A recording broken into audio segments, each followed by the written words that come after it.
if you guys don't know me, I'm like a perfectionist. I like to make everything correct and making everything like precise, right down to the dot. And I think I brought this to my ministry doing sound for varsity. And like during last year for March Group, when I did setup, everything just like exploded. Everything was just went wrong. Everything, sound band's worst nightmare happened. Like the speakers blew up, all the sound on stage like, was inaudible, and like basically it was a disaster for me.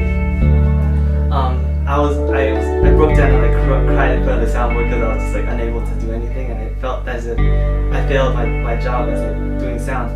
And at that moment, I felt God really trying to speak to me.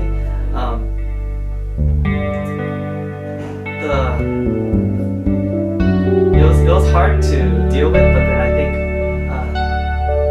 there was a few people that came up and spoke to me. Like Michael Taberner, he came up to me and prayed that I wouldn't worry about this, that I wouldn't treat this as something that would really affect me, to like try to let it go and know that it's not my fault. But I was kind of at that moment, I was more just concentrated on the fact that I failed or something very bad. But it was actually Andy Chen. If you guys don't know him, he did sound before me, and he was part of InterVarsity a few years ago.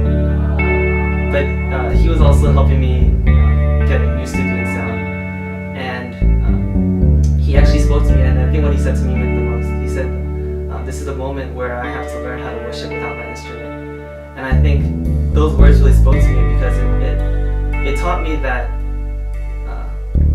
to have peace, even in the times when you had no control, even having peace in times even when you don't know what you're doing, even when everything just seems to be going wrong. And I think at that moment I felt God's supernatural peace fall upon me.